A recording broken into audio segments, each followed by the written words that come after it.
What up, y'all? Welcome back to the channel. Welcome back to my YouTube channel. If you are new here, hi, welcome. My name is Shanaza Divine, and by the title of today's video, I think you guys can already guess what we're getting into. I'm going to be reviewing the Toga Pulla Mules.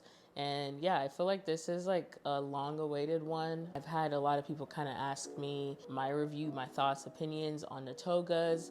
And I've had them for like almost 4 months now. And so I feel like I've worn them enough to kind of get a feel. So yeah, I just wanted to talk about that today. And without wasting too much time, let's get into today's video. So one of the first things that I obviously want to talk about is going to be price points. I came across the Toga and just Toga as a brand in general, I want to say like about 3 years ago. I found them actually on Essence, which I feel like is a great kind of website. They carry a lot of different brands if you're kind of, wanting to find new brands to support, to just kind of see what's out there. I personally really love Essence. They come in a couple of different shapes and silhouettes. I know there's the Toga Salbits. This is one of the silhouettes of the Toga Mules. These particular right here are going to be the sling back Toga Pullas. Obviously they get the name from the back being just a sling back wraparound. These are kind of expensive. I'm gonna be real with y'all. I did not pay full price for these because I got them for my job. I think these are usually about like $300 to $500 shoes depending on where you're getting them from. If you're getting them on sale, obviously that would vary. And I want to say I ended up paying only about $75 including my work discount. So honestly, I feel like I did not pay a lot of money for these, and I think that's one of the reasons why I was kind of like okay with getting them. But before I did my research on them, I was getting a lot of like mixed reviews with the Togas, which is kind of honestly why I wanted to make this video kind of reviewing them. A lot of people said they were uncomfortable. Some people said they were comfortable.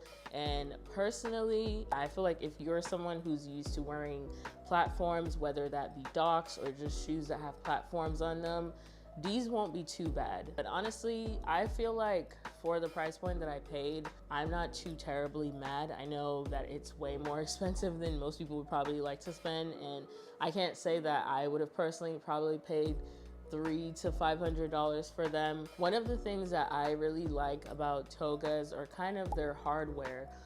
As you guys know, or if you don't know, they're kind of known for these really interesting, really cool hardware on their shoes. They also have another Toga called the Salbit, but those ones have like almost what like Crocs does, which is like having the gibbets in front.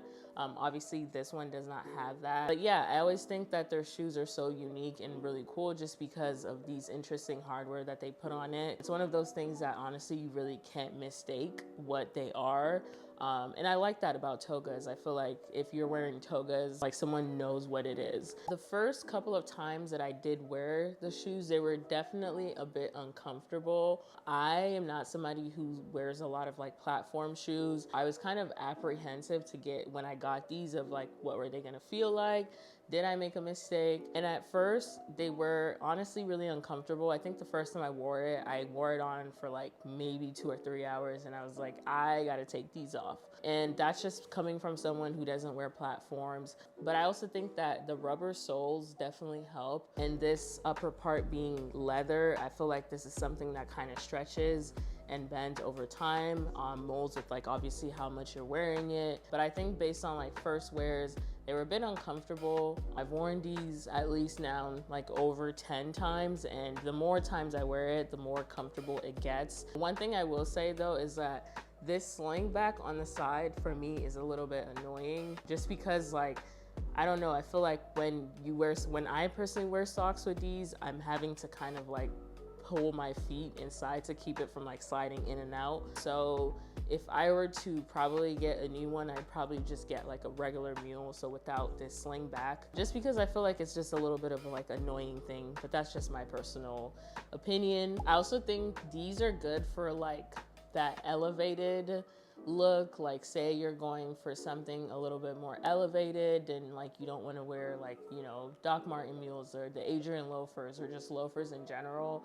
I feel like this is kind of that elevated piece that you can kind of style around. I know that like whenever I'm kind of wanting to go for like a dressier look or just something a little bit more elevated, these are kind of the shoes that I honestly naturally gravitate towards. I just feel like they make anything look sophisticated, clean, and just that effort that you're really trying to like do something. I feel like these are cute for like a cool little date night look, or if you're not going to be doing a lot of walking, a lot of like moving around, and you just want to like sit down and like have some fly shoes on your feet and look pretty, look cute. These are that girl. These are obviously not walking shoes. Like, you don't want to wear this walking around for like honestly more than 2-3 hours, just because they will eventually start hurting your feet. Naturally, I feel like when it comes to loafers, mules, these are things that you generally have to break in.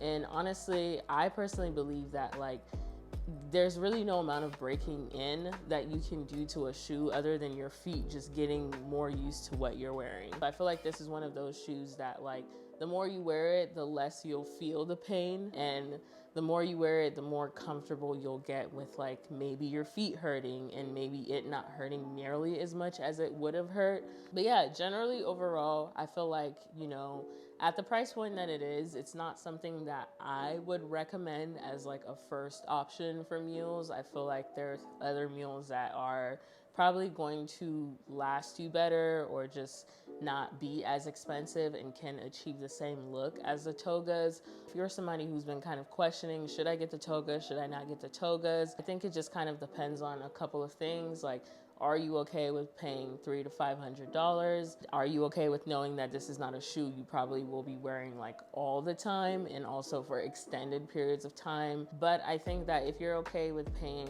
you know, that amount, I feel like this is honestly a cool, like elevated, really cool brand and just really cool details on the shoe. As I mentioned, I feel like this is a shoe that once you wear it on your feet, people know what you're wearing. If you're somebody who cares about that type of stuff, I feel like, again, this is something that like I feel like would make sense. But when it comes to comfortability, honestly, I would rate this shoe at about a 6 out of 10. Again, this is not a shoe that you'll be wearing like every day. This is something that you want to pull out when you want to stunt or do a little like 1, 2, 3. That's gonna wrap up my personal review on the Togas.